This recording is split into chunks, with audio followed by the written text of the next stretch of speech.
We didn't plan to wear matching shirts, but nice work, Perry. How's it going? It's amazing. You make it look great, so good start. There we go. Likewise, likewise.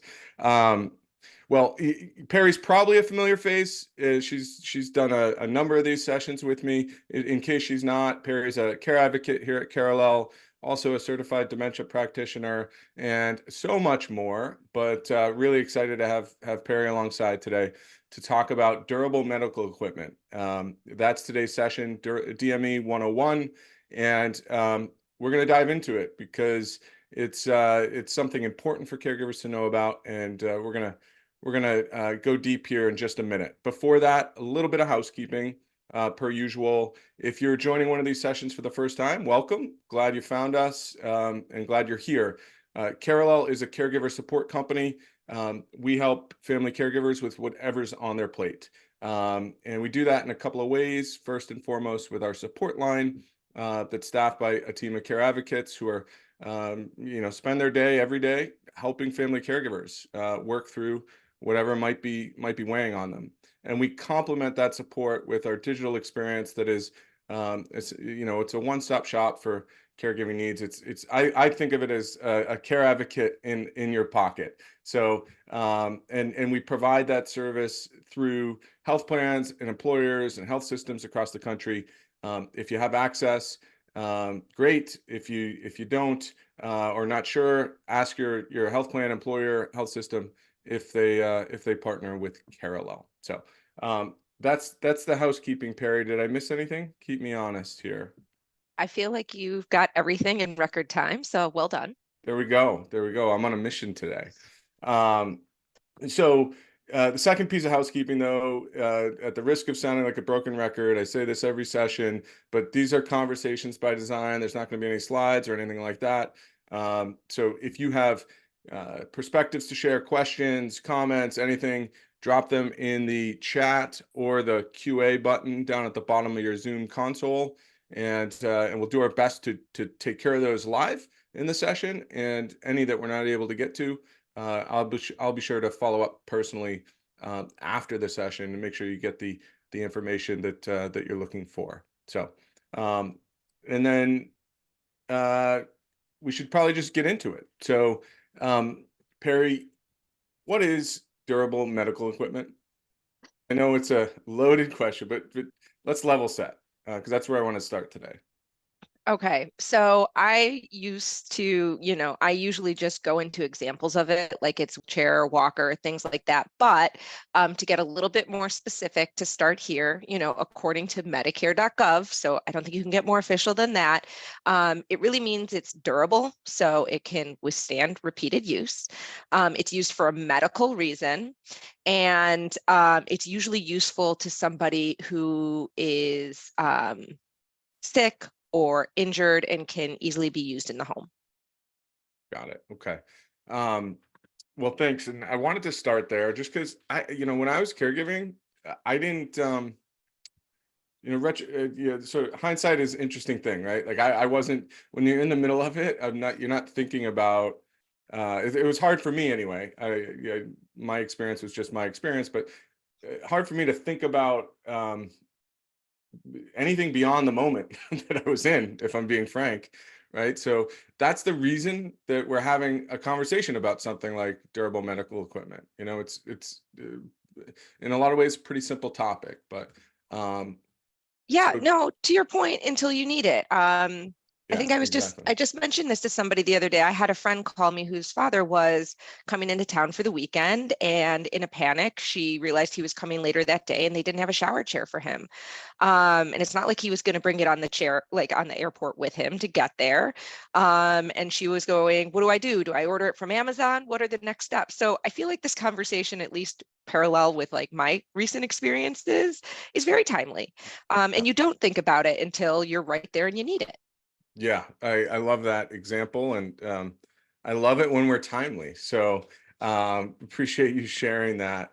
And I think, and you kind of alluded to this, Perry, I think it's really helpful to talk about some examples. So we'll do that, but rather than go through sort of, every conceivable piece of equipment or device, we'll sort of do it in bunches. So we'll talk about sort of types or categories. My words, not an official description, but categories of DME. And then once we do that, we can talk about a couple of really important things. First and foremost, things to be thinking about as you're getting or finding equipment, and then how to get it, right, and how to pay for it, which are the elephants in the room, in my opinion. So first, and you kind of alluded to this too, but the first, maybe most obvious or most well-known in my own brain type of equipment are sort of mobility aids, right? So things that people use to get around, wheelchairs, scooters, walkers, canes, etc. Right? I guess the one thing I wanted to ask you about is this. For me, this was really the only piece of DME that we used with my mom and my father-in-law, or the only category, I should say. And knowing when to introduce them was a challenge, right? Because Yeah. there was, my mom in particular was really resistant to using a walker. Oh, yeah. I mean, this is like a little bit of a side on, what DME actually is and how to get it, but you're bringing up a really good point about how do you get somebody to accept using it as well? So there's different reasons why people do not want to use wheelchairs, walkers, and canes. One, it's another thing that you have to think about. Two, there's also sometimes cognitive issues where if somebody has dementia, they might just not remember to use it every time they get up, which is super common. But it's definitely a good idea to, in my opinion, to have a professional on your side as well. So sometimes instead of me, say, introducing using a wheelchair or walker to my loved one, if they hear it from the doctor or their physical therapist that they trust and they explain it, medically why it's such a big deal, that can be really helpful in getting them to adopt using it regularly. Yeah. I mean, also, like, just to toss this in there, I know a lot of times at night is a place where it's really important for people to be using their wheelchairs or walkers if they get up and they need to get to the restroom. And I'm just very sensitive to falls and issues like that. So even just working with people in the very beginning to use it in certain situations, if not every situations, I still consider that a win, because it's heading in the right direction. I'm really, really glad you mentioned that. And this is a recurring theme, right, on these discussions. So much the caregiving doesn't happen in a vacuum. So we can be talking about one topic and 5 other topics are going to come into play. And perfect example of is what you're just talking about. But the communication, the reliance on professionals when it makes sense, just always important, and certainly prevailing themes on all of these conversations. So, but I appreciate that sentiment, Perry. Thanks for sharing that. Okay, so let's talk about bathroom safety equipment, because this is another, you were, in the outset referring to, your friend in the shower chair question, but this is another huge category in my opinion. So what are some examples of bathroom safety equipment, and what are some things you want to share there? Sure. I think we all know that bathrooms can be slippery and not all of them are built to be compliant with the needs of your loved one. I mean, not all of us have great curbless walk-in showers waiting for us when we need it. So in that case, there are all types of adaptive equipment or DME also that you can have in there, like shower chairs and benches, raised toilet seats, so it's easier for people to stand and get up from the bathroom. Grab bars that can be, again, near the toilet or in the shower. So there's a lot of different options.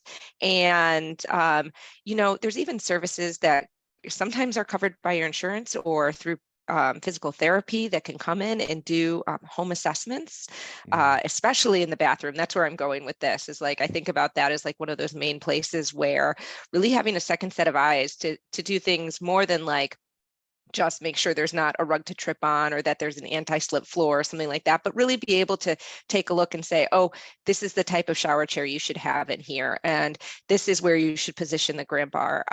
It takes a lot of the guesswork out of it. So I'm just a big fan of that. Yeah, I just another point that I couldn't co-sign more strongly on. Thinking about this. Um, well, there's a lot of different lenses we should be thinking about durable, or we could be thinking about durable medical equipment through, but home safety and safety in general is one of the primary, right? So I love the idea of starting with an assessment by a professional. And so if somebody if I were to ask you, how would I do that? How would I get a home safety assessment? What would you tell them? I would start with my physician. I would ask the physician if they agreed, if they could write an order for it. Usually physical therapy can do it. It's also worth talking to your insurer about it, because they might have programs specifically intended for home modification. So, and assessments. So between either of those routes, and I'm sure there's others, right? There are also, there's private pay is always an option as well. You can speak with a contractor. There are definitely people that specialize in that. But personally, my motto is always to start with the physician and going through different routes where it might be covered for you, so you don't have to go out of pocket for something like that. I never say that you should pay for something that you don't have to pay for, especially as a caregiver. I mean, finances are hard enough as it is. So Yep. start with the doctor and the PT and the insurance. Got it. Appreciate that. And again, I get tired of me saying this, but I totally agree. It's the doctor is for so much in caregiving, sort of the best place to start if you're thinking about something, concerned about something, what have you. So love it. And we're going to talk more about that in a couple of minutes here. We do have a question around that topic specifically. There is a attendee who's asking, it sounds like a Florida Blue Medicare member, who's asking about a oxygen concentrator for his wife. So yeah, and they're asking about prescription, and it's a long question. I'm just trying to read it here. But this is something that we will follow up directly with or on after the session. So I just want the person that asked that question to know that. Absolutely. And in general, if you do have questions about what your insurance specifically will cover when it comes to DME for you, I have to say that member services is usually the best place to start, because while we can give general advice on this, right, it's really going to be specific to your plan and also what's happened in the past. Sometimes if you've recently gotten a piece of equipment, they're not going to get you the same one over again or something like that. So it's really a good idea to speak with them directly, get 100% clarification, and then ask them what the steps are. Do I need an order? Do I not need an order? Can I get this right through you or case management? So I'm a big fan of looping in the insurance right off the bat so that you don't get stuck down the line, not knowing or, expecting them to cover something that they're not going to cover. Okay. Okay. So hopefully that is helpful to the person that answered the question. I suspect that it is, but as I mentioned, I will follow up after the session directly on that. And thanks for asking. I'll use that as an opportunity just to remind everybody, if you have questions, comments, anything to share at all, QA button and the chat button down at the bottom of your console. And that's actually a good segue, because one of the other categories of DME that I wanted to talk about was respiratory equipment, let's call it. And so we maybe just check that box. But are there other nebulizers, CPAP machines, oxygen concentrators. These are the types of things we're talking about. And these are things that when I was caregiving, I wouldn't necessarily have thought of as durable medical equipment. That is that. Now, what about, and we're bouncing all around in terms of the types, but something more simple like braces and supports, like, is that durable medical? Are those things durable medical equipment? Yes, if there's something that's going to be used for a long period of time, I think of back braces. That's one of them. So yes, things like that. Also, I mean, just to expand the list, there are things like, well, I think of it as similar to that, even though it's probably not as like assistive devices, things like grabbers to help people reach things. So that's very helpful to them. But there's, that's smaller items. There are bigger items like Hoyer lifts if somebody can't transfer and actually needs a lift in order to get from the bed to a chair. And again, I think of this through the lens of the caregiver more than anything. So what I think about a lot when it comes to DME is hospital beds or adjustable beds, because this can be such a big thing. I know we're coming back to safety, but gosh, I hate those falls. So adjustable beds can be really, really helpful as a caregiver and a care recipient. And that also does fall under, this DME category, along with things like bedside commodes. So I know we were talking about earlier how, in the middle of the night when you've got to walk to the washroom, how that can be just kind of, sometimes you forget to take the walker or whatever it is. So these bedside commodes can be extremely helpful in those circumstances, depending on what your loved one needs. Great info. Thank you. And you sort of ticked off a bunch of the other categories there, which I appreciate because I'm looking at the time and we're running a little bit behind. But I guess just so I want to segue into a couple, things to be thinking about as we're finding equipment that we might need or our loved one might need, and then of course the piece that about how we pay for it. But is there anything else that, the key themes here, hopefully people are walking away with an understanding for, if they didn't have it prior, what, some examples of durable medical equipment are.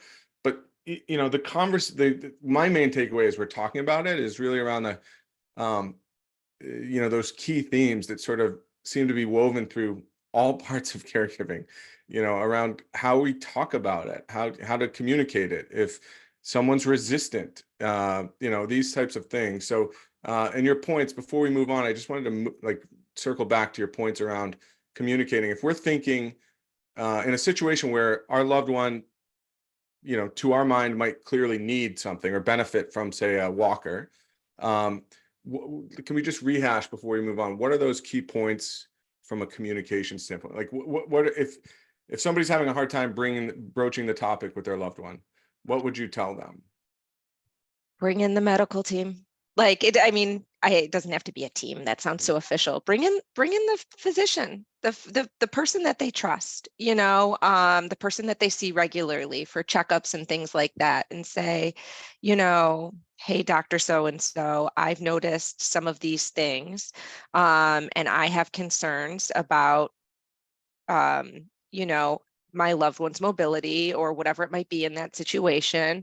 And can you, as part of your next conversation with them, either do an assessment, talk it through with them, explain why it's important.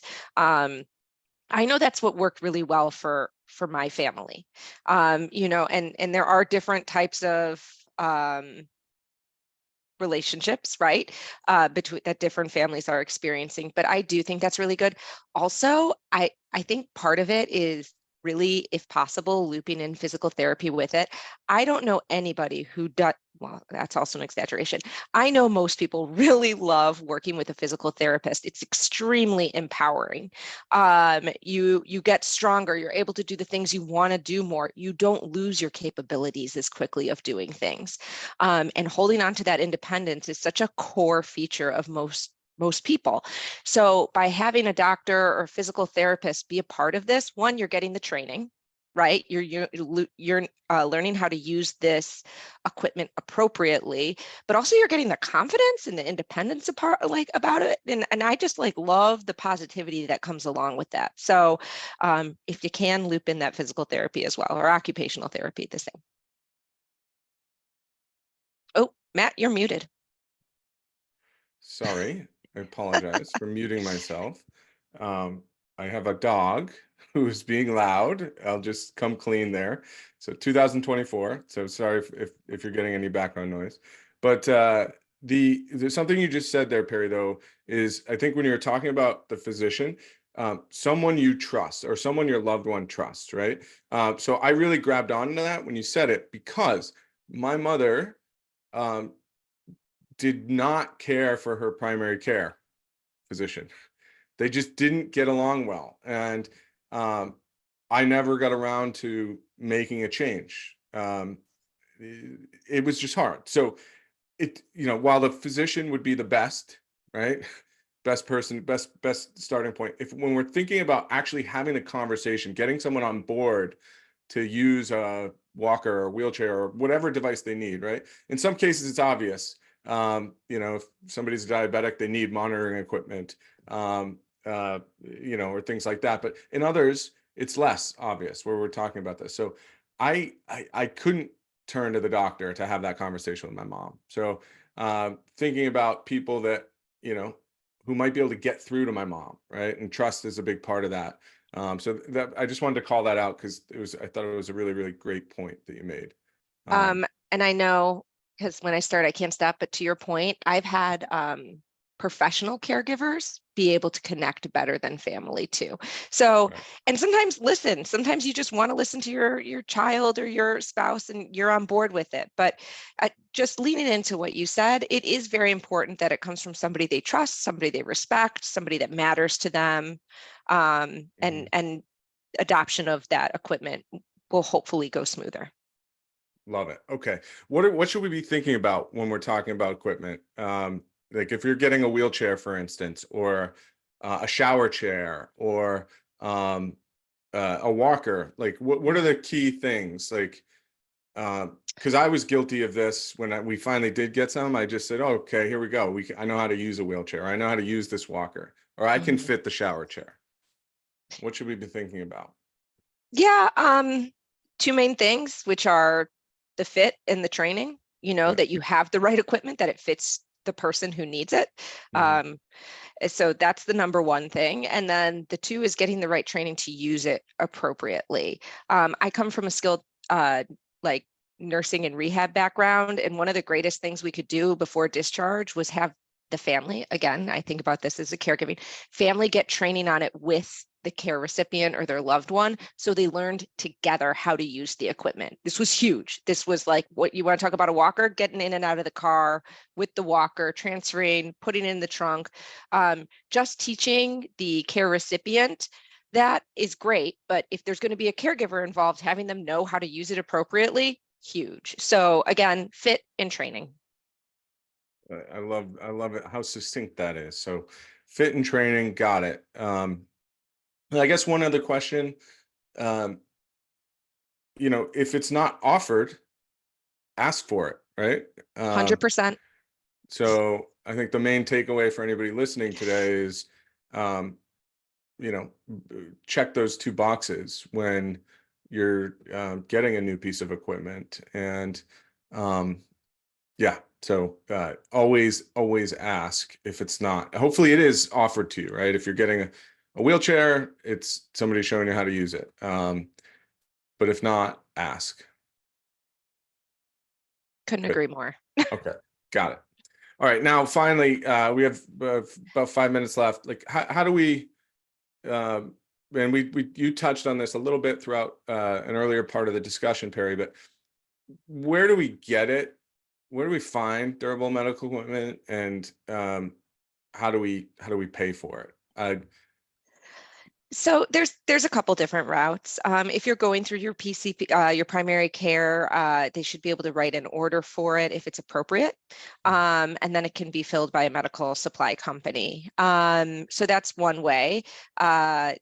You Again, there's some nuances behind what is covered by their insurance and what isn't. So I believe Medicare Part B can help pay for it if you have a Medicare Advantage plan.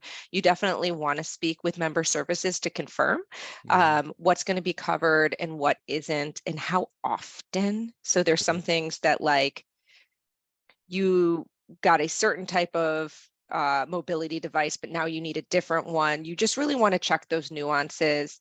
That's important. Also, going back to the beginning, what happened with my friend whose father was coming for 2 days, he already had a shower chair at home. He had all of his stuff at home. This was more of a short-term thing. We went through a lending closet, which is amazing. A lot of times hospitals or area agency on aging or disability resources, or in my case, the senior center here is the one that has a closet where people donate this equipment when they no longer need it, no longer using it, so that other people can have access to it on a short-term or long-term basis. And most of the time, it's like extremely low or no cost. It's just an incredibly like amazing community resource. But again, especially if you're borrowing something that's a little bit more complicated, not, let's say, a shower chair, but something that you want to get that training on or you haven't used before, you do still want to try and get that if you can, to make sure it's fitted appropriately to you, and make sure it's in good working order as well. I really, really just so glad you mentioned lending closets. They're just wonderful. So, and I would have never known they existed. So in those instances where if something isn't covered, or a case like your friend who was visiting, just tremendous resources. And in fact, I have a close friend who's living with, he's going through cancer treatment right now and isn't mobile. So we actually, in our local lending closet 2 towns over, we had a one-step ramp that was exactly what they needed for him at this point in time. So just really, they're tremendous resources. Also, again, in the instances where something isn't covered, because talking with the physician and trying to get an order for something should be the first step. I think we agree on that. But in those instances where it's not, your local area agency on aging or adult disability resource center, ADRC as we sometimes call them, tremendous resources also. So you could even go in there or call your local location to just ask, say, this is what I need, where should I go? And chances are they'll be able to point you in the right direction, be it a local lending closet or somewhere else where you might be able to get what you need. So and time flies when we're having fun. We're at the bottom of the hour, Perry. I'm going to ask you for some final thoughts. I'm going to give you a second to think about it. But before I do that, our next session will be on July 18th at noon Eastern, and it's going to be a little bit different. It's going to be less of a conversation because we're going to have a guided meditation for family caregivers. So it'll be 30 minutes of Zen. So my colleague Sheila will be back to take us through a meditation, and really looking forward to that one. We did one of these towards the end of last year and people loved it. So highly recommend, but I'm going to drop the link to register in the chat here. So I hope you can join us on the 18th at noon Eastern for a guided meditation. Now, Perry, any final thoughts on DME? Yes, I will say this. Sometimes it's very obvious there's been a hospitalization, there's been an issue, and that's the point where you realize, oh my God, there's been a big change, and now we need this. And then on the other hand, there's that kind of slow decline that you can see over time. I guess what I want to say about those two items is just like, keep your eyes open, keep paying attention to your loved one. Really be their advocate when you can. And sometimes it isn't an emergency and you do see that decline, and really a caregiver sees that more than others. So your voice and your advocacy really matters in this situation. So that's my final thought. That's a good one. It's a good one. And my final thought really isn't about DME, but somewhat related to what you're just talking about, Perry, in that just letting people know that caregivers, you're doing an amazing job. So keep showing up, and just know that whether it feels like it or not, you are doing just an amazing job. And we're certainly happy to be here for you today. Hope you found it helpful, and hope that we see you on July 18th. All right. Thanks, everybody. Have a good day. Take Thanks, care. Perry. Bye-bye.